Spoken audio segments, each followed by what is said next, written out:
Estou muito feliz de estar aqui, muito feliz mesmo. É uma honra para mim estar aqui. Eu amo a palavra de Deus, amo a igreja e confesso que dentro desses 12, 13 anos que eu estou no campo de Pendotiba, eu nunca tinha vindo na congregação das Paineiras e eu não sei porquê. E eu nunca tinha vindo aqui na congregação das Paineiras e era para eu estar aqui na última ceia do mês passado. E o presbítero Marcelo falou comigo, estava acontecendo a conferência na nossa congregação ali no Maceió. E aí um monte de coisa acontecendo, um monte de informação, acabei que eu me confundi nas datas e não consegui estar aqui. Mas a Deus está aqui no dia de hoje, eu estou muito feliz por isso. Gostaria que vocês ficassem felizes também. Eu não costumo fazer isso, mas você já sorriu para o irmão que está do seu lado hoje? Falou, que bom que você está aqui, que bom que nós estamos na casa do Senhor, que bom que a gente tem esse privilégio de estar na casa de Deus, que bom que a gente está aqui louvando a Deus, aquele que é digno de toda honra, aquele que é digno de toda glória, aquele que é digno de todo louvor, toda exaltação. Tudo que está acontecendo aqui é para a glória de Deus. Você está aqui para a glória de Deus, e a presença de Deus está aqui porque você está aqui também, porque Ele não habita em templo, Ele habita em pessoas. Então, se você está aqui, a glória de Deus está aqui nesse lugar, e ela vai se manifestar como ela já tem sido manifestada aqui. O Espírito de Deus, Ele já está falando no louvor, já está falando na palavra, e eu creio que assim como ontem, Ele vai continuar falando, porque Ele é Deus, e Ele faz infinitamente mais do que as nossas expectativas. Ele faz infinitamente mais daquilo que a gente pensa, daquilo que a gente imagina, daquilo que a gente quer, porque Ele é Deus. Amém? Vou falar aquilo que o Espírito Santo de Deus tem ministrado em meu coração. Quero agradecer muito a Jordânia por esse convite. E vocês são lindos demais. É muito bom. Vou falar uma verdade, é muito bom e é muito ruim ser adolescente, gente.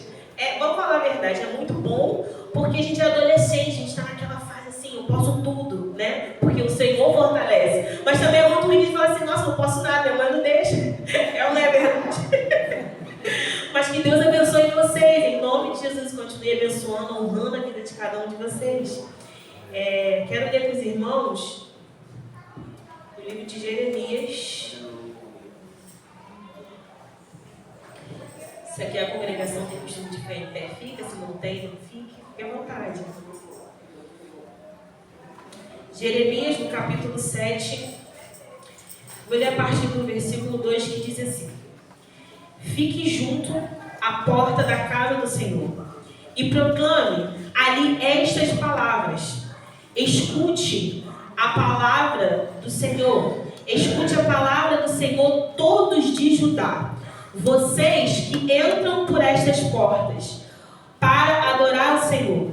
Assim diz o Senhor dos Exércitos, o Deus de Israel: corrijam a sua conduta e as suas ações, e eu os farei habitar neste lugar.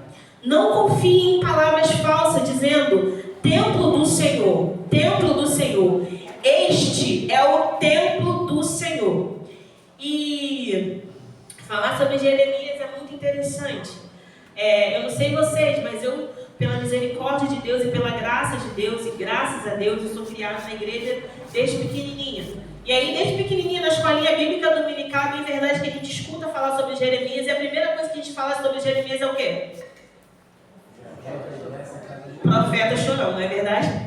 E aí a gente fica aqui na nossa, Jeremias profeta chorão, Jeremias profeta chorão, e a gente vai crescendo, tendo entendimento de quem é Deus, de quem Ele é, como Ele age, como Ele fala e como Ele faz as coisas, e a gente vai, à luz da palavra, pesquisar e ver quem Jeremias é e por que ele é um profeta chorão. Mas se eu falar para você, vai uma nação, a sua nação, aqui a nossa nação, o Brasil, melhor, diminuindo, vai até a sua família com uma mensagem do fim, sabendo que os seus irmãos, sua mãe, seu pai, quem for vai morrer, porque mediante aquilo que eles estão fazendo, e você carrega aquela mensagem. Como assim você não vai chorar? Como assim você não vai padecer mediante uma palavra tão dura que você tem que falar com pessoas que você ama? E assim foi Jeremias. Ele foi levantado para poder falar para um povo, para uma nação, e que ele sabia em que ele era a Deus, e ele sabia a mensagem que ele estava carregando.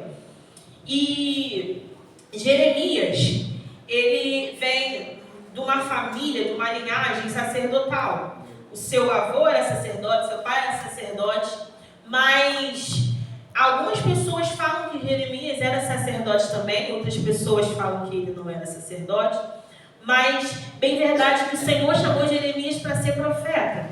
Lá no capítulo 1, quando a gente vai lendo, a gente sabe que o Senhor chama Jeremias e fala que antes dele ser formado no ventre da mãe dele, o Senhor tinha escolhido Jeremias e tinha o constituído para as nações. Ou seja, antes de Jeremias ele ser gerado, ele já tinha um destino lançado por Deus. Antes de Jeremias, antes do seu pai, antes do pai e da mãe de Jeremias se amarem, Jeremias ele já tinha um destino por Deus. Jeremias era profeta das nações. E aí eu creio nessa palavra sendo estabelecida para a vida de cada um de nós aqui. Que antes de a gente ser gerado no ventre de nossa mãe, o Senhor já tinha algo destinado para nós. Antes de vocês serem gerados no ventre do pai, no ventre da mãe de vocês, o Senhor já tinha algo destinado sobre a vida de vocês. E aí, eis que chega um tempo em que o Senhor chama Jeremias. Chama Jeremias para poder cumprir aquilo que ele tinha estabelecido sobre a vida dele. E aí algumas versões da Bíblia vão falar que Jeremias era criança, outras versões vão falar que Jeremias era adolescente, mas a gente sabe que Jeremias ele era novo, ele era jovem. E aí, eis que o Senhor chama Jeremias. E aí Jeremias com muito temor, ele fala, não Senhor, eu sou apenas uma criança, eu sou apenas um jovem. Mas o Senhor fala assim, eu confio em você, eu estabeleci minha palavra em você, então eu te chamei. E aí Jeremias talvez, ele naquele tempo ele tenha ficado com medo, mas aí como diz o ditado popular, eu vou com medo mesmo, porque é o Senhor que está estabelecendo.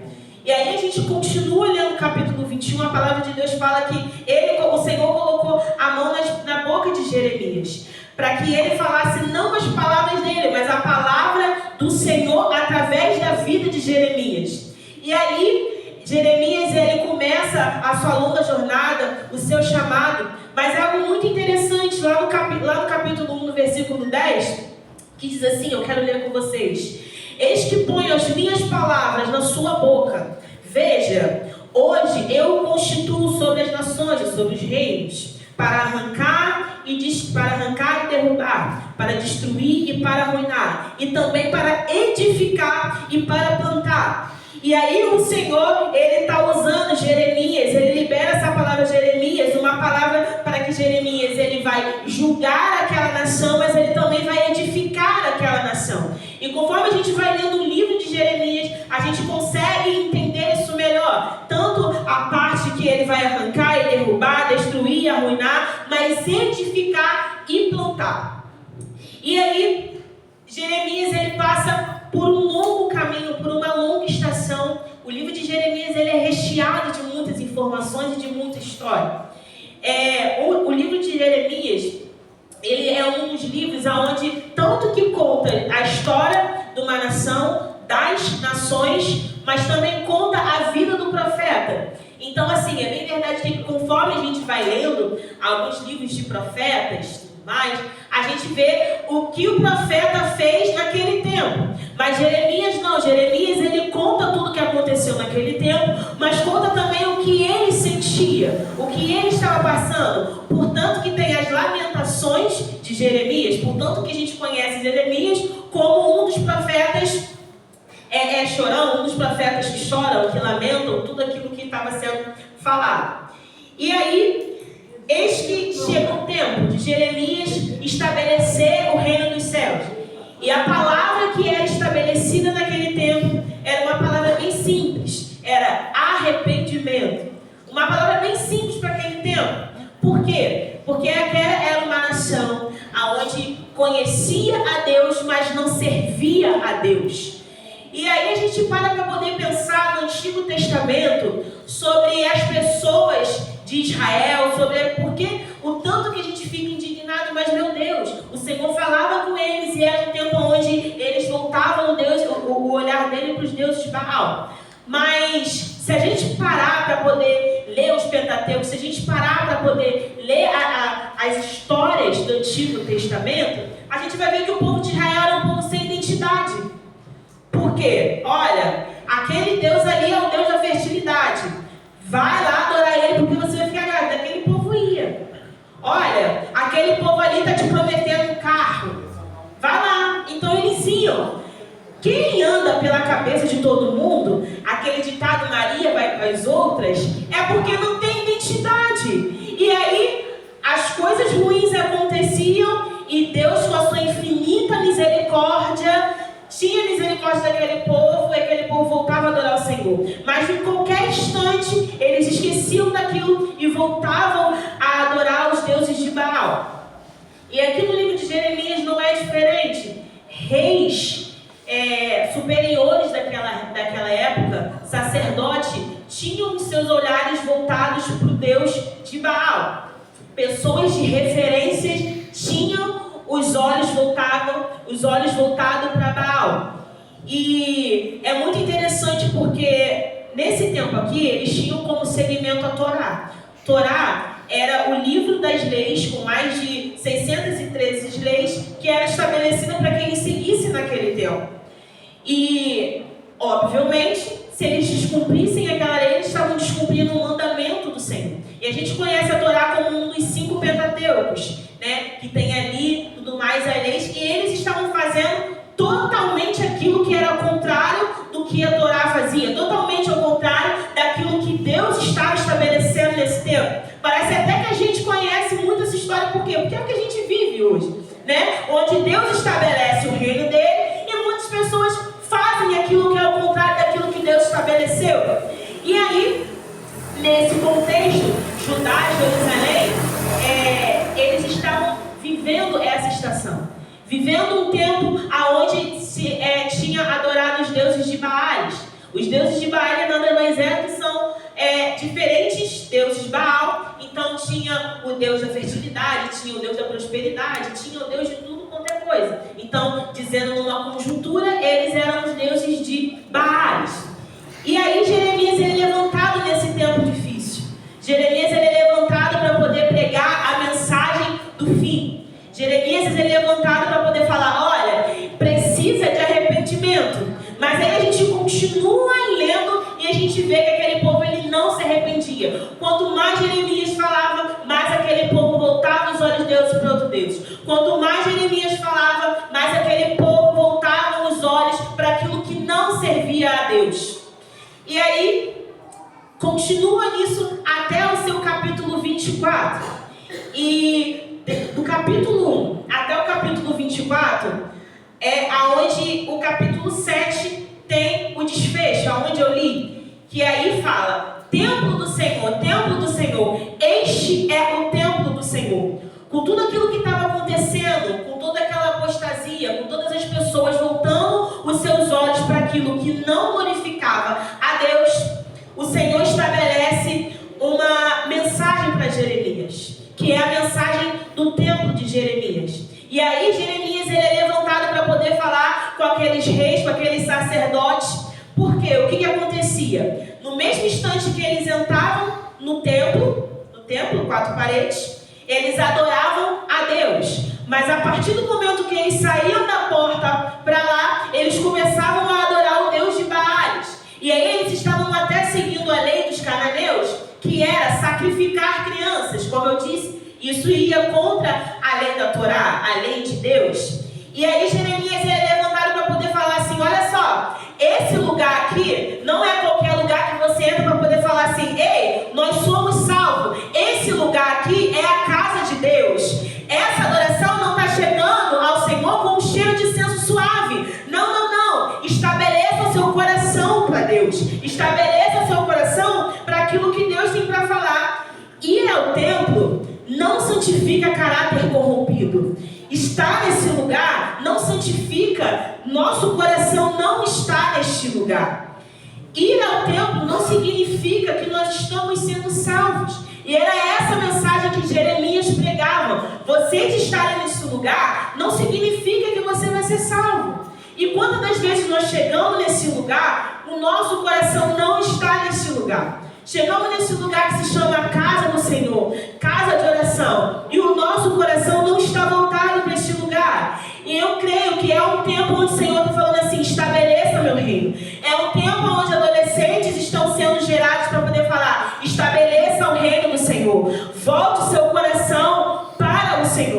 E era essa mensagem que Jeremias pregava. Era essa mensagem que Jeremias ele carregava. E aí, eis que chega no capítulo 24. Aonde Jeremias, ele tinha falado tudo aquilo, aonde os olhos daquele povo não estavam sendo voltados para o Senhor, aonde aquelas pessoas não tinham temor e nem tremor da casa de Deus, daquilo que Deus ele tinha estabelecido. E aí, Jeremias, o Senhor usa Jeremias para poder falar assim, é o seguinte, se levantará os inimigos do norte. E quando a gente vai lendo, desenvolvendo o livro de Jeremias, a gente vê que os inimigos do norte eram os babilônios. E aí a mensagem de Jeremias mudou. Olha, voltem o seu coração para o Senhor, porque se levantará os inimigos do norte. Volte o seu coração para o Senhor, porque se levantará os inimigos do norte. Mas aqueles sacerdotes, reis, pessoas de posição naquele tempo não quiseram ouvir. E continuavam praticando aquilo que convinha a eles, aquilo que a carne deles se satisfazia. E aí chega no versículo 25, onde tudo muda. E a gente vai ler no capítulo 25 de Jeremias, a gente vê que Nabucodonosor, ele chega para poder estabelecer o seu reino. E aí Jeremias fala, é permissão do Senhor vocês serem exilados durante 70 anos. E a palavra de Deus, ela vai falar que a ira do Senhor se compara a um cálice de vinho sendo derramado. E conforme a gente vai lendo sobre aquele cálice sendo derramado, Jeremias ele vai comparar aquele cálice com o cálice que foi derramado sobre outras nações. E aí ele vai falar nome de sacerdotes, nome de pessoas, nome de reis que não tiveram o seu olhar também voltado para Deus. E ele também faz essa comparação com Faraó. O mesmo cálice que foi derramado sobre Faraó está sendo derramado sobre este povo também. E essa era a mensagem pregada sobre Jeremias naquele tempo. Volte os seus olhos para o Senhor. Volte os seus olhos para Deus. E aí eu quero ler com os irmãos. Não precisa abrir não, eu leio aqui com vocês. Lá no livro de Mateus, no Evangelho de Mateus, no capítulo 20 e 22, que diz assim: mas Jesus disse, vocês não sabem o que estão pedindo. Será que podem beber do cálice que eu estou para beber? E eles responderam, podemos. Então Jesus disse, vocês beberão o meu cálice quando assentar à minha direita e à minha esquerda. Não me compete concedê-los, pois é aqueles a quem está preparado por meu Pai. E aí é muito engraçada essa narrativa, porque a esposa de Zebedeu vai até Jesus e ela pergunta assim, Senhor, será que quando o Senhor for para o céu, Tiago e João podem um sentar à sua esquerda e o outro à sua direita? E aí Jesus para e fala assim, mas será que eles estão preparados para poder beber do mesmo cálice que eu? E a gente para e fica pensando assim, mas que cálice que será esse que Jesus está falando? Que cálice será esse? É o cálice da ira de Deus. Aquele castigo que era sobre nós estava sendo estabelecido em Jesus naquele tempo. E aí não era porque Jesus não queria que Tiago e João ficassem sentados do lado dele. Não, não. Era porque o castigo que era para ser nosso foi estabelecido por ele. Ele tomou sobre si as nossas enfermidades, a nossa dor, a nossa culpa. E hoje o castigo que nos traz a paz estava sobre ele. E pelas suas pisaduras nós fomos sarados. Nós fomos sarados. Pelas pisaduras do Senhor nós fomos sarados. Um castigo que era para ser nosso foi sobre ele. E aí é muito interessante porque quando a gente vai ver lá em Jeremias, a ira do Senhor se derrama sobre aquele povo. Tanto que eles passam 70 anos sendo cativos da Babilônia. E aí a ira do Senhor foi sobre eles. Mas eis que o véu se rasgou. Eis que o véu se rasgou e tudo novo se fez. E o castigo que era para cair sobre nós, ele levou sobre a cruz. E ele estabeleceu um novo reino. Daqui a pouco vai ser lido aqui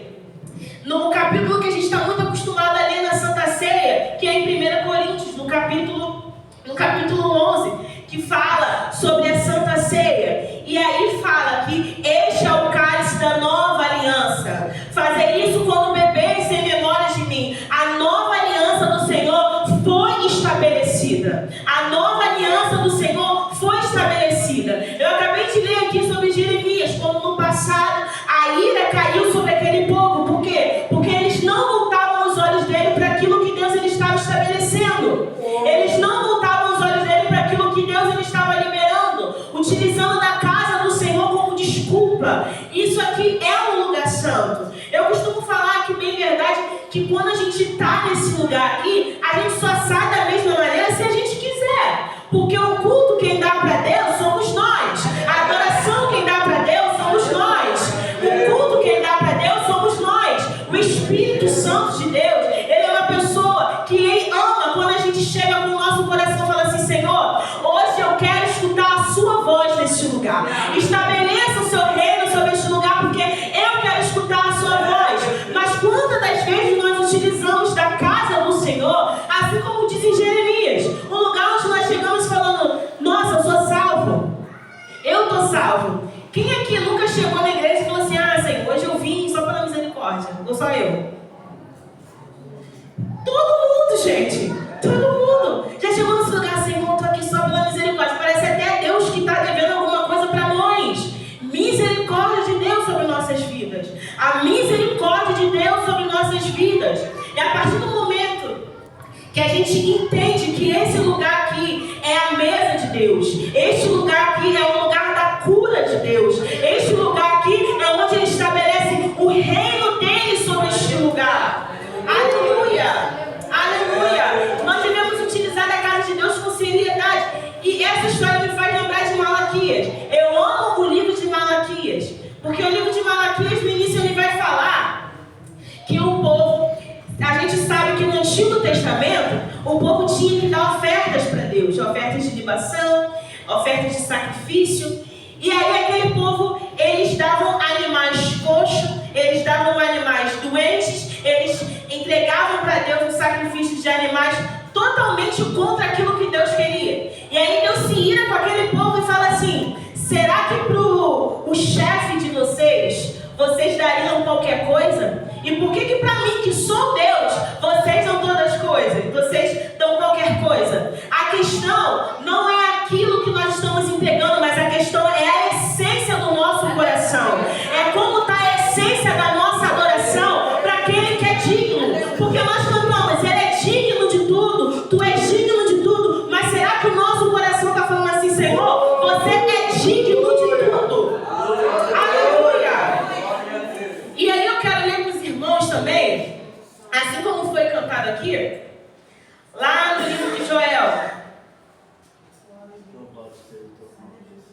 Lá no seu capítulo 2, 12, que fala assim: ainda assim, agora mesmo, diz o Senhor, convertam-se a mim de todo o coração, com jejuns, com choro e pranto. Rasguem o coração e não as roupas. Uau! Isso aqui é muito interessante, porque no Antigo Testamento, a gente vai ler diferentes livros, que quando as pessoas elas estavam tristes, elas rasgavam as suas roupas, ou colocavam um pano de saco. Era costume daquela época, quando as pessoas estavam tristes, quando alguém tinha morrido, quando acontecia alguma coisa, aquelas pessoas rasgarem a sua roupa, dizendo assim: olha, eu estou triste. Então, se você ia andando no meio da rua, achasse alguém com um pano de saco vestido, você entendia que aquela pessoa está triste. Mas aí a coisa fica diferente, porque Joel ele é levantado e ele fala assim: olha, não é mais tempo de você rasgar sua roupa falando que está triste, é tempo de você rasgar o seu coração, porque rasgar a roupa diz respeito a eu estar triste, mas rasgar o meu coração diz respeito a arrependimento de caráter. Quando as pessoas rasgavam o seu coração, era algo que era interior, porque é bem verdade que quando as pessoas não vê, ela vê aquilo que está no nosso exterior, mas só aquele que vive e reina para todo sempre conhece aquilo que está estabelecido dentro do nosso coração. Aleluia! Aleluia! E o Senhor tem chamado, o Senhor tem levantado adolescentes,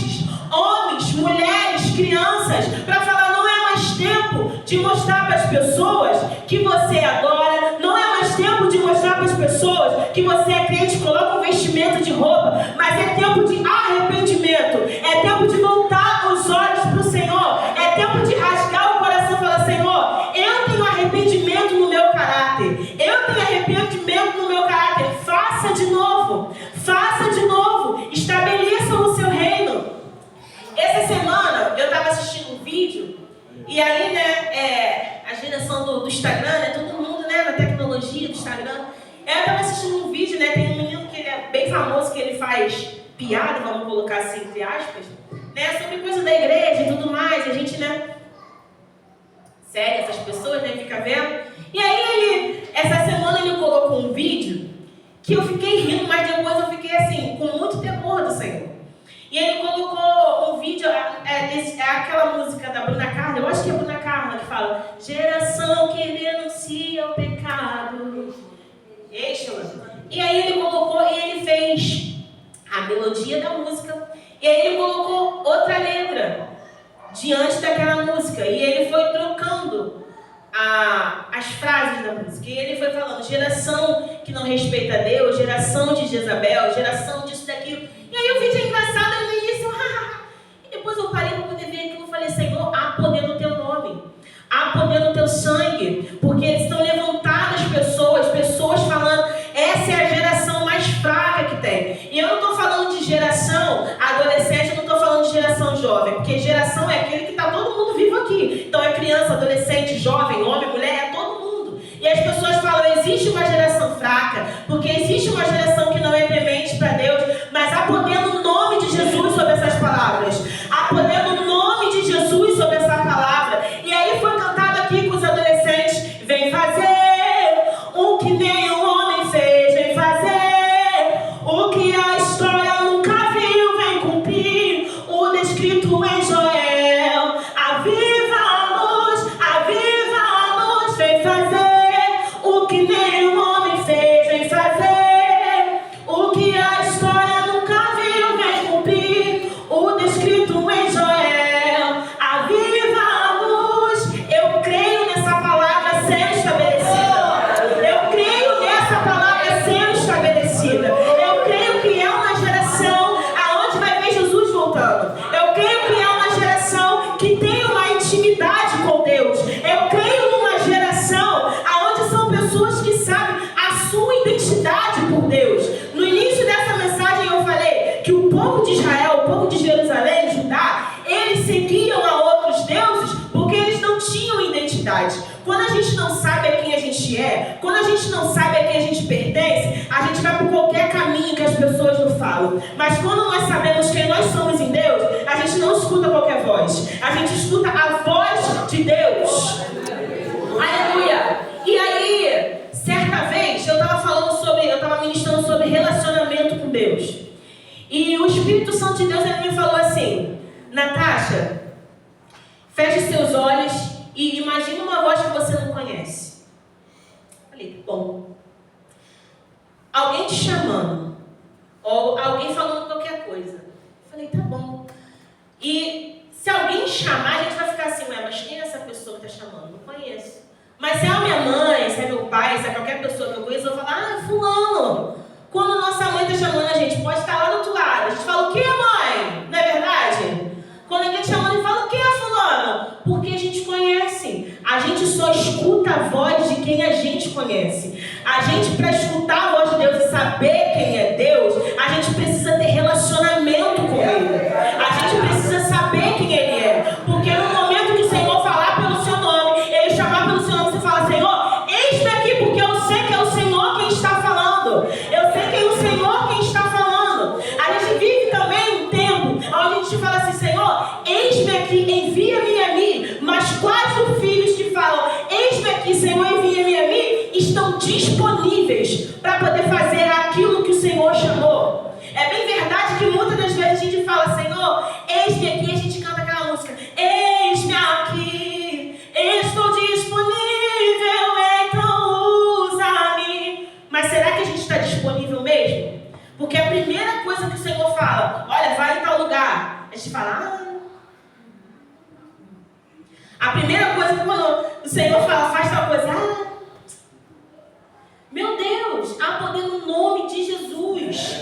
Há poder no nome de Jesus. E eu falo isso para mim. Há poder no nome de Jesus.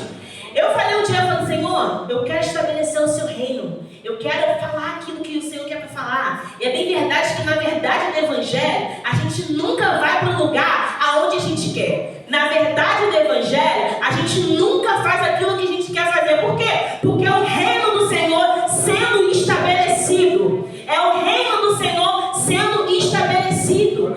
Então, estabeleça o reino do Senhor neste lugar. Estabeleça o reino do Senhor nessa comunidade. Eu estava ali escutando o irmão falando, eu falei, Senhor, glória a Deus por isso que está acontecendo. Glória a Deus porque isso está acontecendo, porque isso é o Evangelho sendo pregado. Isso é o Evangelho sendo pregado. É bem verdade que a gente vive uma geração, a gente vive um tempo, infelizmente, onde a gente é crente pegando para crente. Aí assim, outro dia eu estava conversando, não lembro o que estava conversando. A gente porque vai na igreja tal, conversar, e eu falei assim, meu Deus. Nos outros lugares, pessoas entregando papel, falando assim, olha, Jesus está voltando. Arrependimento, Jesus ele está voltando. A mensagem do fim ainda não mudou. Jesus ele está voltando. Mas é necessário estabelecer o reino dele. E é sobre o que eu estava falando. Crente pregando para crente, porque tem muita gente que até dentro da igreja ainda não conhece o Senhor. Ainda não conhece a identidade de quem Deus é. Ainda não conhece o que é o Imago Dei. Mas o que é o Imago Dei? É você utilizar da imagem de Deus tomando posse. Eu sou semelhante ao meu Deus. Eu carrego a característica de quem Deus é. Eu estabeleço o reino de Deus. Você é imagem e semelhança de Deus. Você é imagem e semelhança de Deus. E eu não falo isso somente para os adolescentes, mas para a igreja. Nós somos imagem e semelhança de Deus. Nós carregamos o reino dos céus. E o que nós estamos fazendo com aquilo que está sendo estabelecido sobre nós? O que nós estamos fazendo com aquilo que o Senhor liberou sobre nós? Sabe? Às vezes a gente tem a mania de querer separar. Não, aqui é a igreja. Eu vou sair da igreja, eu vou para minha casa. Lá é minha casa. Eu saio da minha casa, eu vou para a escola. Lá é minha escola. Eu saio da escola, vou para a faculdade. Lá é a faculdade. Não, lá é o trabalho. Não! A vida é uma só. A gente serve a Deus no nosso trabalho, na faculdade, na escola. Lá também é igreja. Por quê? Porque você está lá. Lá também é o tempo. Por quê? Porque você está lá. Aqui é mais facilitador. Por quê? Porque todo mundo crente, lavado e remido com o sangue do Cordeiro. Amém? Amém? Lá é mais difícil. Por quê? Porque as pessoas não conhecem. A gente vai falar de Deus e fala, já vem chato. Mas é o reino dos céus sendo estabelecido. Essa é a mensagem do fim. Essa é a mensagem do fim. E aí nós estamos aqui no culto de Santa Ceia, aonde a gente traz a memória ao sacrifício do Senhor. E aí eu quero ler com os irmãos, lá em Isaías, no capítulo 53, no versículo 4, que diz assim: certamente Ele tomou sobre si as nossas enfermidades e as nossas dores levou sobre si. E nós o considerávamos como aflitos, feridos de Deus e oprimidos.